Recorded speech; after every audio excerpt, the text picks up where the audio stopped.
Job searching అంటూ టౌన్కి వచ్చి హీరోతో లివింగ్ టుగెదర్ అంటూ లివింగ్ రిలేషన్షిప్ లో ఉంటుంది. ఆ విషయం తెలుసుకున్న హీరోయిన్ పేరెంట్స్ హీరోయిన్ ని హౌస్ అరెస్ట్ చేస్తారు. అప్పుడే హీరోయిన్ కి ఒక ప్రాబ్లం వస్తుంది. హీరో తనకి ఎలా సపోర్ట్ గా నిలబడ్డాడు, చివరికి ఏమైంది అనేదే కపుల్ ఫ్రెండ్లీ మూవీ స్టోరీ. ఇది ఒక emotional love story. Full story కావాలంటే అమెజాన్ ప్రైమ్ లో స్ట్రీమింగ్ అవుతుంది. సింపుల్ గా స్టోరీ మాత్రమే తెలుసుకోవాలనుకుంటే ఈ వీడియో మీకోసమే. మూవీ స్టార్ట్ అవగానే హీరో హీరోయిన్ మిత్ర శివ ఒక హోటల్ కి వెళ్తూ ఉంటారు. అందరూ వల్సాయి అదోలా చూస్తూ ఉంటారు. అప్పుడే మూవీ కొన్ని రోజుల క్రితం స్టార్ట్ అవుతుంది. మూవీ స్టార్ట్ అవగానే హీరో ఒక అమ్మాయితో ఐస్ క్రీమ్ షాప్ లో కూర్చొని ఉంటారు. వాళ్ళిద్దరూ 2 సంవత్సరాల నుంచి రిలేషన్షిప్ లో ఉన్నట్టు మనకు అర్థమవుతుంది. అప్పుడే ఆ అమ్మాయి 2 సంవత్సరాల నుంచి చూస్తున్నా ఇక నువ్వు మారు, నీకే జాబ్ రాదు అని చెప్పి హీరోను వదిలేసి వెళ్ళిపోతుంది. అలాగే హీరో ఫాదర్ కూడా నీకు సీట్ రాకపోతే లక్షలు పెట్టి చదివించాను, కానీ నువ్వు మాత్రం ఇంటీరియర్ డిజైన్ అని పనికిరాని కోర్సు ఒకటి చేసి ఖాళీగా తిరుగుతున్నావు, నువ్వు ఎప్పటికీ మారు అని చెప్పి హీరో ఫాదర్ కూడా తిడుతూ ఉంటాడు. అయితే హీరో ఇవన్నీ చాలా సింపుల్ గానే తీసుకుంటూ జాబ్స్ కి అప్లై చేస్తూ సరదాగా తిరిగేస్తుంటాడు. కానీ ఒక రోజు వాళ్ళ పేరెంట్స్ అన్న మాటలను సీరియస్ గా తీసుకుని జాబ్ కోసం అని చెప్పి చెన్నై వెళ్ళి అక్కడ జాబ్ కోసం సెర్చ్ చేస్తూ చాలా ప్రాబ్లమ్స్ ను ఫేస్ చేస్తూ ఉంటాడు. అలా కొన్ని నెలలు గడిచిపోతుంది. మరోవైపు హీరోయిన్ మిత్ర కూడా జాబ్ సర్చింగ్ అంటూ చెన్నైకి వచ్చి ఎన్ని ఇంటర్వ్యూస్ ఇచ్చినా జాబ్ రాదు. ఆల్రెడీ సెలెక్ట్ అయ్యే జాబులకి ఆఫర్ లెటర్ రిలీజ్ చేయరు. దాంతో మిత్ర పేరెంట్స్ ఇంటికి వచ్చి మ్యారేజ్ చేసుకోమని చెప్పి ప్రెజర్ చేస్తూ ఉంటారు. అలా ఇద్దరు వాళ్ళ కెరీర్ కోసం పరిగెత్తూ ఉంటారు. శివ తన రోజు గడవడం కోసం ర్యాపిడో లాగా తన బైక్ ని బైక్ పూల్ లో నడుపుతూ వచ్చిన డబ్బులతో రోజు గడిపేస్తూ ఉంటాడు. అలా ఒక రోజు ఒక అమ్మాయి పంపిన డబ్బులు శివకి రావు. దాంతో శివ ఆ అమ్మాయి హాస్టల్ దగ్గరే వెయిట్ చేస్తూ ఉంటాడు. అప్పుడే హాస్టల్లోకి మిత్ర వెళ్తుంటుంది. మిత్రాని ఆపి ఈ హాస్టల్లో ఇప్పుడు నాతో పాటు బైక్ మీద వచ్చిన అమ్మాయి పంపిన డబ్బులు నాకు రాలేదు, ఈ నెంబర్ ఆ అమ్మాయికి ఇచ్చి నాకు ఫోన్ పే చేయమంటారని చెప్పి తన నెంబర్ ఇస్తాడు. ఆ నెంబర్ తీసుకెళ్లి మిత్ర ఆ అమ్మాయికి ఇస్తే ఆ అమ్మాయి చాలా లైట్ గా తీసుకుంటుంది. అలా శివ నెంబరు ఆ హాస్టల్లో కింద పడి ఉంటుంది. అలాగే మిత్ర కూడా జాబ్ రావడం లేదు. మరోవైపు వాళ్ళ పేరెంట్స్ పెళ్లి చేసుకోమని ప్రెజర్ పెట్టడంతో ఊరికి తిరిగి వెళ్ళాలనుకుంటుంది. దాంతో తన లగేజ్ అంతా ప్యాక్ చేసుకుని వెళ్ళడానికి రెడీ అవుతుంది. అప్పుడే హాస్టల్లో కింద పడిపోయిన శివ నెంబర్ చూసి ఆ నెంబర్ తీసుకుని శివ కాల్ చేసి నన్ను బస్ స్టాప్ వరకు డ్రాప్ చేస్తావా,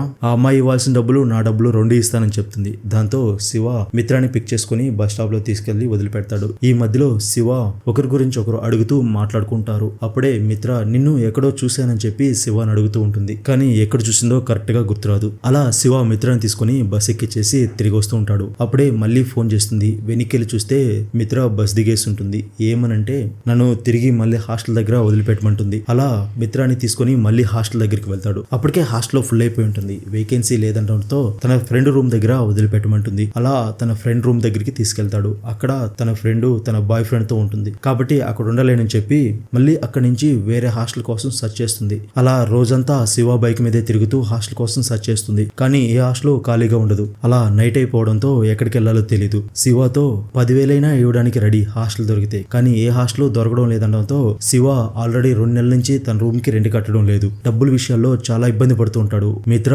10,000 పే చేయడానికైనా రెడీ అనడంతో రూమ్ కి వస్తావా అని అడుగుతాడు. నువ్వు అమ్మాయికి అనుకున్నా, నువ్వు కూడా అందరిలాంటి వాడు అని చెప్పి అక్కడి నుంచి వెళ్ళిపోతూ ఉంటుంది. కానీ శివ నేను రూమ్ రెంట్ కట్టడం లేదు, నువ్వు వస్తే రూమ్ షేర్ అవుతుందని చెప్పి ప్రతిమలాడుకుంటాడు. అయితే హీరోయిన్ నిన్ను ఎక్కడో చూశానన్నా కదా, నిన్ను హాస్పిటల్లో చూశాను, వేరే అమ్మాయితో హాస్పిటల్కి వచ్చావు కదా అని చెప్పి అడుగుతుంది. దానికి నేను ఏ అమ్మాయితో హాస్పిటల్కి రాలేదు, ఆ అమ్మాయి మా వదిన అని చెప్తాడు. అయితే మిత్ర కూడా ఆ టైంలో ఇక వేరే ఆప్షన్ లేక అతనితో వెళ్ళడానికి ఒప్పుకుంటుంది. అలాగే నీ రూమ్ నచ్చితేనే నేను అక్కడ ఉంటా, లేదంటే వచ్చేస్తానని చెప్పి శివతో కలిసి తన రూమ్ కి వెళ్తుంది. అప్పుడే మనకు మూవీ ప్రెజెంట్ లో తీసుకొస్తారు. శివ మిత్ర కలిసి ప్రెజెంట్ కేరళలోని ఒక హోటల్ కి వెళ్తారు. అక్కడ హోటల్ ఓనర్ వీళ్ళని విచిత్రంగా చూస్తుంటాడు. వాళ్ళకి మ్యారేజ్ కాలేదు, ఒకే రూమ్ బుక్ చేసుకున్నారు, వీళ్ళు అందుకే వచ్చారని వాళ్ళ సై తేడాగా చూస్తూ ఉంటాడు. అలా మిత్ర శివ హోటల్లోకి వెళ్తారు. వాళ్ళు ఏం చేసుకుంటున్నారో చూడడానికి ఆ హోటల్ ఓనర్ అన్ని రూమ్ లో సీసీ కెమెరా పెట్టి మరీ చూస్తూ ఉంటాడు. మరోవైపు శివకి కాల్స్ వస్తూ ఉంటాయి. ఎక్కడున్నారు, తిరిగి వచ్చేసేయండి, ఇక్కడ చాలా పెద్ద గొడవలు జరుగుతున్నాయి, పోలీస్ కేసు వరకు వెళ్తుంది, ఎక్కడున్నా వచ్చేయమని చెప్పి శివకి ఫోన్ చేస్తూ ఉంటారు. కానీ శివ ఆ ఫోన్స్ ని కట్ చేస్తూ ఉంటాడు. అప్పుడే మళ్ళీ మూవీ ఫ్లాష్ బ్యాక్ లోకి వెళ్తుంది. అలా మిత్ర శివతో కలిసి తన రూమ్ లోకి వెళ్తుంది. అక్కడ మిత్రకి తన రూమ్ ఇచ్చేసి తను మాత్రం ఎప్పుడులాగే టెర్రస్ పైన పడుకుంటాడు. మార్నింగ్ అవగానే శివ రెడీ అయ్యి వెళ్ళిపోతాడు. మిత్ర మాత్రం పడుకునే ఉంటుంది. అలా ఇద్దరు వాళ్ళ ట్రయల్స్ ని స్టార్ట్ చేస్తారు. ఒకరోజు మిత్ర ఇంటర్వ్యూకి వెళ్లి లేట్ గా వస్తుంది. మిత్ర వచ్చేంత వరకు శివ బయట వెయిట్ చేస్తూ ఉంటాడు. దాంతో మిత్ర అతనికి సారీ చెప్పి లోపలికి తీసుకెళ్తుంది. అలానే మిత్రని ఇంటర్వ్యూల కోసం డ్రాప్ చేస్తూ ఉంటాడు. తన దగ్గర డబ్బులు ఏం తీసుకోడు. ఒకరోజు ఇద్దరు మాట్లాడుకుంటూ శివ మిత్రతో నా లైఫ్ లో ఏది మంచిగా జరగలేదు, ఒక్క ప్రాజెక్ట్ అయినా వస్తే కదా నేనేంటో తెలిసేది, కానీ ఒక్క ప్రాజెక్ట్ కూడా రాలేదని బాధపడుతూ ఉంటాడు. ఆ మాటలు విన్న మిత్రకి శివపై ఒక మంచి ఒపీనియన్ వస్తుంది. శివ దగ్గర ఉండే తన ప్రాజెక్ట్స్ ని చూస్తుంది. ఇవన్నీ చాలా బాగున్నాయి, ఇవెందుకు నీకు ప్రాజెక్ట్ రావట్లేదని, నీకు మాట్లాడడం రాదు, ఈ రోజు క్లయింట్ మీటింగ్ కి నేను కూడా వస్తాను, నేను నీ ప్రాజెక్ట్ ని ఎక్స్ప్లెయిన్ చేస్తానని చెప్పి మిత్ర కూడా వెళ్తుంది. అక్కడ క్లయింట్ తో మిత్ర శివ ప్రాజెక్ట్ ని ఎక్స్ప్లెయిన్ చేస్తుంది. క్లయింట్స్ కూడా ప్రాజెక్ట్ చాలా బాగున్నాయి, కానీ మీకెందుకు ఇంతవరకు ఒక్క ప్రాజెక్ట్ కూడా రాలేదని చెప్పి రిజెక్ట్ చేస్తారు. దాంతో శివ ఇది జరుగుతుంది, నువ్వు వస్తే క్లయింట్ అటెన్షన్ వచ్చింది కానీ ప్రాజెక్ట్ రాలేదు అనడంతో ఇప్పుడు వరకు ఏ ప్రాజెక్టు చేయలేదనే కదా నీకు ప్రాజెక్ట్స్ రాంది అని చెప్పి గూగుల్లో ఒక ఫేక్ కంపెనీని క్రియేట్ చేసి ఆ కంపెనీకి ఫేక్ రివ్యూస్ ఇవ్వమని చెప్పి ఆ లింక్ ని తన ఫ్రెండ్స్ అందరికీ షేర్ చేస్తుంది. అలాగే శివ కూడా తన ఫ్రెండ్స్ కి షేర్ చేస్తారు. అందరూ ఆ కంపెనీకి 5 స్టార్ రేటింగ్ ఇచ్చి మంచి రివ్యూస్ ని రాస్తారు. ఆ రివ్యూస్ ని రేటింగ్స్ ని చూసి ఫస్ట్ టైం వాళ్ళకి ఒక కాల్ వస్తుంది. వాళ్ళకి ఒక కబోర్డ్ కావాలని కొటేషన్ కోసం ఇంటికి రమ్మంటారు. దాంతో శివ మిత్ర ఇద్దరు ఇంటికి వెళ్తారు. అక్కడికి ఆల్రెడీ కొంతమంది వచ్చి కొటేషన్ ఇచ్చి వెళ్తూ ఉంటారు. వాళ్ళందరికంటే శివ తక్కువ కొటేషన్ ఇచ్చి ఎక్కడ కబోర్డు కావాలి సార్ అని అడిగితే ఆ కబోర్డు హ్యాండ్ వాష్ చేసుకునే బేసిన్ కింద ఒక చిన్న చెక్క బోర్డు. అది చూసిన శివ దీనికోసమా కొటేషన్ మమ్మల్ని పిలిచిందని చెప్పి అక్కడి నుంచి వెళ్ళిపోతాడు. కానీ మిత్ర మాత్రం నీకు ఇప్పటి వరకు ఒక్క ప్రాజెక్ట్ కూడా రాలేదు కదా, చిన్నదో పెద్దో ఇది మనకు వచ్చిన ఫస్ట్ ప్రాజెక్టు, దీన్ని చేయమని చెప్పి రిక్వెస్ట్ చేస్తుంది. దాంతో సరేనని చెప్పి తనకి తెలిసిన వాళ్ళని తీసుకొచ్చి ఆ ప్రాజెక్టు తన ఇచ్చిన కొటేషన్ లో చేయిస్తాడు. అలా అది శివకు వచ్చిన ఫస్ట్ అమౌంట్. అయితే ఆ ప్రాజెక్ట్ గురించి మాట్లాడేటప్పుడే మిత్ర కూడా తనకి షేర్ ఇస్తేనే వస్తానని చెప్పి ఉంటుంది. ఇదిగో నీకు ఇచ్చిన షేర్ అని చెప్పి మిత్రాకి ఇస్తాడు. అలా వాళ్ళిద్దరు టౌన్ మొత్తం తిరిగి ఇంటికి వెళ్ళేటప్పుడు ఫుల్ గా వర్షం వస్తూ ఉంటుంది. అయితే మిత్ర వాళ్ళు దిగాల్సిన స్టాప్ కంటే ముందే దిగేస్తుంది. శివను కూడా దిగమని చెప్తుంది. దాంతో శివ ఎందుకు ఇక్కడ దిగావు, నీకేమైనా పిచ్చే అని అడిగితే ఈ క్షణం మనకి ఏది చేయాలనిపిస్తే అది చేయాలి, తర్వాత ఏమవుతుందో మనకు తెలియదు కదా అని ఆ పక్కనే ఒక టీ తాగి తర్వాత మళ్ళీ ఇంటికి బయలుదేరుతారు. అలా వెళ్తున్నప్పుడు ఫుల్ గా వర్షం, స్ట్రీట్ లో కరెంట్ ఉండదు. ఆ వర్షంలో శివ మైత్రి చేపట్టుకొని కిస్ చేస్తాడు. దాంతో మిత్ర ఇలా రోడ్డు మీద కిస్ చేస్తే పిచ్చంట్రా అంటే ఈ క్షణం మనకి ఏం చేయాలనిపిస్తే అది చేయాలన్న ఒక నాకు ఇదే చేయాలనిపించిందని చెప్తాడు. అలా వాళ్ళిద్దరూ మళ్ళీ రూమ్ కి వెళ్తారు. తర్వాత రోజుట్లాగే శివ మేడ పైన తన రూమ్ లోనే పడుకొని ఫోన్ చేసుకుని ఒకరికొకరు మాట్లాడుకుంటూ ఉంటారు. అలా మాట్లాడుకుంటూ క్లోజ్ అయ్యి ఇద్దరు లివింగ్ రిలేషన్షిప్ లోకి వెళ్తారు. దాంతో ఇద్దరు కూడా చాలా హ్యాపీగా ఉంటారు. శివ లివింగే కష్టం అనుకుంటే లివింగ్ రిలేషన్షిప్ లో ఉన్నానని చెప్తుంటాడు. అప్పుడే వాళ్ళ కంపెనీకి ఒక రివ్యూ వస్తుంది. వాళ్ళు చేసిన వర్క్ కి 5 స్టార్ రేటింగ్ ఇచ్చి మంచి రివ్యూ ఇస్తాడు. దాంతో జెన్యున్ గా వచ్చిన ఫస్ట్ రివ్యూ అని చెప్పి చాలా హ్యాపీగా ఫీల్ అవుతారు. అప్పుడే వాళ్ళకి మరొక ప్రాజెక్ట్ వస్తుంది. అది కూడా ఏ చిన్న ప్రాజెక్ట్ అని చెప్పి అక్కడికి వెళ్ళి చూస్తే ఒక ఇండివిడ్యువల్ బంగ్లాకి మొత్తం ఇంటీరియర్ డిజైన్ ని శివానే చేయమని చెప్పి 2 lakhs అడ్వాన్స్ ఇస్తారు. ఆ హౌస్ మొదట చేసిన వ్యక్తి వల్ల కొడుకుది. మా ఫాదర్ చెప్పాడు మీరు చాలా బాగా చేశారని, అందుకే మీ గురించి ఎంక్వైరీ చేయకుండానే మా మొత్తం బిల్డింగ్ ను మీకే ఇస్తున్నామని చెప్పి శివాకి ఇస్తారు. అలా పని చిన్నదా పెద్దదా కాదు, మన పని మనం పర్ఫెక్ట్ గా చేస్తే సక్సెస్ తీసుకొస్తుంది అని చెప్పేలా చూపిస్తారు. ఆ తర్వాత శివాకి ఒకదాని తర్వాత ఒకటి మంచి ప్రాజెక్ట్స్ వస్తూ బాగా సంపాదిస్తాడు. ఆ ఇంటి నుంచి వదిలి ఒక మంచి ఫ్లాట్ తీసుకొని ఇద్దరు అక్కడికి షిఫ్ట్ అవుతారు. తర్వాత కారు. ఇలా శివ లైఫ్ కంప్లీట్ గా మారిపోతుంది. మిత్ర మాత్రం ఇంకా ఇంటర్వ్యూస్ కి వెళ్తూ ఉంటుంది. అయితే శివ తనని పిక్ చేసుకుంటాడు, డ్రాప్ చేస్తాడని చెప్పి వెయిట్ చేస్తూ ఉంటుంది. కానీ తను మాత్రం బిజీగా ఉండి తన ఫోన్ ని ఆన్సర్ చేయకపోయేసరికి తను మళ్ళీ బైక్ ని బుక్ చేసుకుని వెళ్ళేస్తూ ఉంటుంది. అలా ఒక రోజు తనకి ఇంటర్వ్యూ ఉంది, డ్రాప్ చేస్తావని చెప్పి అడుగుతుంది. తనకి శివ రేపు ఖాళీ ఉంటే చూద్దామంటాడు. తర్వాత రోజు శివ ఎలాగో రాడని చెప్పి తన క్యాబ్ బుక్ చేసుకుని వెళ్ళడానికి వెయిట్ చేస్తూ ఉంటుంది. అప్పుడే శివ వచ్చి నేను డ్రాప్ చేస్తానని చెప్పాను కదని చెప్పి తనని తీసుకెళ్తూ ఉంటాడు. అలా ఇద్దరు మాట్లాడుకుంటూ ఇంకా ఎన్ని రోజులు జాబ్ కోసం వెతుకుతావు, మన కంపెనీలోకి వచ్చి జాయిన్ అవ్వమంటాడు. మిత్ర మాత్రం తన ఐటీ జాబే చేయాలంటుంది. దాంతో శివ ఐటీ కూడా ఒక కెరీరే అనడంతో అలా మాట్లాడొద్దు శివ, నువ్వు కూడా మొదట్లో నాలాగే తిరిగావు కదా, ఇప్పుడు ఎందుకు అలా మాట్లాడుతున్నావు ఉంటుంది. అలా మాటకు మాట పెరిగి ఇద్దరు గొడవ పడతారు. చివరికి శివ సరే అయితే నువ్వు నాకొద్దు, నీ దారి నువ్వు వెళ్ళిపో అంటాడు. అప్పుడే మిత్ర వాళ్ళ పేరెంట్స్ చెన్నైకి వస్తున్నాం, నిన్ను చేసుకోబోయే అబ్బాయి కూడా చెన్నైలోనే జాబ్ చేస్తున్నాడు, అక్కడే మీరిద్దరు కలుద్దురు అని చెప్తారు. మరోవైపు శివ వాళ్ళ పేరెంట్స్ కూడా హాస్పిటల్ కి చెన్నైకి వస్తున్నామని చెప్తారు. అయితే అప్పటికే శివ మిత్ర గొడవ పడి ఉండడంతో మిత్ర శివ ఫ్లాట్ నుంచి వెళ్ళిపోయి తన ఫ్రెండ్ దగ్గరికి వెళ్ళి తన ఫ్రెండ్ ని బాయ్ ఫ్రెండ్ ని ఒక 2 రోజులు హోటల్లో ఉండండి, మా పేరెంట్స్ వస్తున్నారు, నేను ఎలాగోలా ఇక్కడ మేనేజ్ చేస్తానని చెప్తుంది. తనకి తన ఫ్రెండ్ కూడా ఓకేనని చెప్పి వెళ్ళిపోతుంది. అలా వాళ్ళ పేరెంట్స్ ని తన ఫ్రెండ్ ఇంటికి పిలిపించుకొని ఇక్కడే తన ఫ్రెండ్ తాను ఉంటున్నానని చెప్పి వాళ్ళ పేరెంట్స్ కి చెప్తుంది. అలా తర్వాత రోజు మిత్ర వాళ్ళ పేరెంట్స్ వెళ్లి మిత్రను చేసుకోబోయే అబ్బాయిని కలుస్తారు. ఆ టైంలో మిత్ర శివకి చాలా సార్లు ఫోన్ చేస్తుంది. అయితే శివ వాళ్ళ వదిలిని హాస్పిటల్ కి తీసుకెళ్లి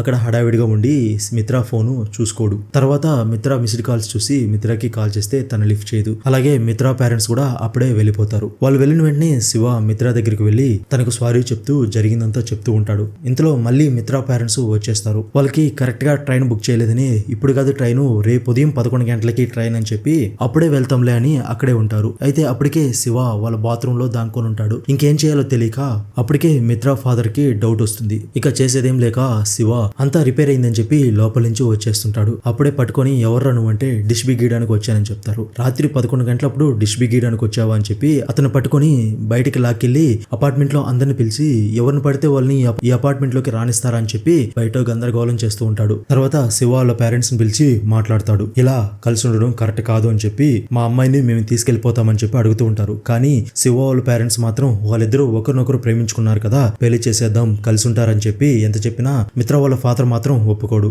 దాంతో శివ వాళ్ళమ్మ, నువ్వు మాకు బాగా నచ్చావమ్మా, నువ్వు ఇప్పుడు వచ్చినా మేము తీసుకెళ్లిపోతాం, నిన్ను మా కూతురులాగా చూసుకుంటామని చెప్పి చెప్తుంది. అయితే మిత్ర వాళ్ళ ఫాదర్ మిత్ర సాయి సీరియస్ గా చూసి ఇక వెళ్ళిపోతాం పా అని చెప్పి అక్కడి నుంచి మిత్రాన్ని తీసుకెళ్లిపోతుంటాడు. మిత్ర తన ఫ్రెండ్ కి కీస్ ఇస్తానని చెప్పి వచ్చి శివ వాళ్ళ పేరెంట్స్ తో, మీరు పిలిచినప్పుడే నాకు రావాలనిపించింది, కానీ అలా వస్తే మా పేరెంట్స్ పరువు పోతుంది కదా, అందుకే ఎలాగలా ఒప్పించి నేను మీతో పాటు వచ్చేస్తానని చెప్పి వాళ్ళ పేరెంట్స్ తో పాటు వెళ్ళిపోతుంది. అయితే శివ వాళ్ళ పేరెంట్స్ కి మాత్రం మిత్ర చాలా బాగా నచ్చుతుంది. మిత్ర కాల్ చేసిందని చెప్పి ఎప్పుడు శివని అడుగుతూ ఉంటారు. కానీ మిత్ర వెళ్ళిపోయినప్పటి నుంచి శివకి ఏ కాల్స్ ఉండదు. శివ కాల్ చేసినా కూడా ఎటువంటి రెస్పాన్స్ ఉండదు. అలాగే ఎవరితోనూ టచ్ లో ఉండదు. ఇక ఏం చేయాలో తెలీదు. మిత్ర పెళ్లి చేసుకోబోయే వ్యక్తి దగ్గరికి వెళ్ళి అంతా చెప్పేస్తాడు. దాంతో అతను కూడా, మిత్ర కూడా నాకు చెప్పింది, మేమే ఏదో ఒకటి చెప్పి పెళ్లిని ఆపేస్తామని చెప్తాడు. అలాగే మిత్ర నుంచి ఎటువంటి రెస్పాన్స్ లేకపోవడంతో మిత్ర అడ్రస్ తీసుకుని వాళ్ళ ఊరికి బయలుదేరుతారు. ఇంతలోనే మిత్ర హాస్పిటల్లో ఉందని తెలుసుకుని హాస్పిటల్ దగ్గరికి వెళ్తారు. అసలు ఏమైందని చెప్పి అడిగితే మిత్రని తీసుకెళ్లి తన ఫోన్ పగలగొట్టి హౌస్ అరెస్ట్ చేస్తారు.